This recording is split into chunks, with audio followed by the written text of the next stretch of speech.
This is a pretty common question and I think a misconception. First of all, what exactly are the costs of cryopreservation? I'm only going to speak from Alcor's perspective since that's my organization. There are really two costs involved. One are the annual membership dues, which may be paid monthly, quarterly or annually. If you're paying full rate on those, which means you're not a family member, you're not a full-time student, you're not a long-term member enjoying a discount, then the full amount will be $800 per year. That's not so bad when you think about it. Put it into perspective, what is that on a daily basis? That's a little bit less than a tall cup of coffee at Starbucks and probably getting around a small latte there. So for your last best chance to beat death, we're talking about the cost of a cup of coffee per day. So that's affordable for most people in the middle class in Western countries at the very most.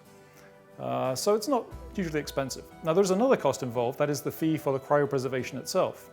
That pays for a lot. That pays for our team to go out to wherever you are, whatever state you are, even in other countries, to do a standby, to administer medications and cooling, to transport you back to Arizona, where we're based, to do a surgery, to do the washout and perfusion, the cool down, and for indefinite storage for decades, perhaps for a century or more. So for that entire operation, it's pretty substantial. What are the costs?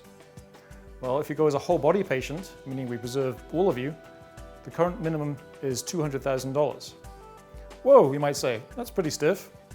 Well, another option is neuropreservation, where we're preserving essentially just your brain, kept within the skull for protective reasons. That is $80,000. You might say, okay, that's pretty good value considering what I'm getting compared to open heart surgery, but I don't have that kind of cash sitting around. But there's good news.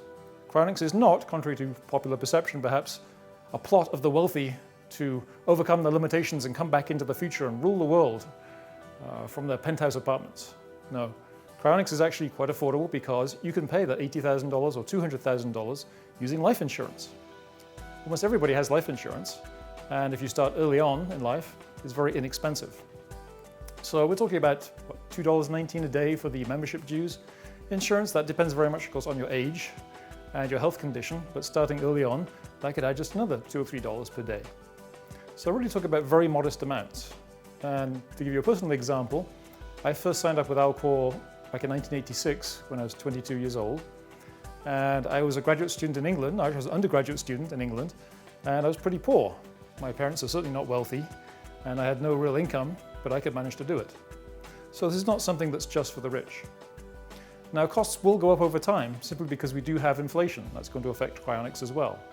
So the amounts I'm talking about, the $80,000 for neuropreservation, the $200,000 for whole body preservation, it's really best to get more than that when you buy life insurance. Again, especially if you're young and it's inexpensive. I'd recommend getting at least twice that amount if you can. And realize that even that eventually won't be sufficient. After several decades of inflation, even at the long-term historical average of 3%, prices are going to double in general every 24 years or so. But if you start off with double the insurance you need, or even just a bit more than what you need, and invest over the years and earn a reasonable rate of return, a little above inflation, you'll be able to keep ahead with those inflating prices. So it's not a trivial expense. If you're a very poor person in a poor country, it may well be beyond your means. But it's certainly not for the super rich.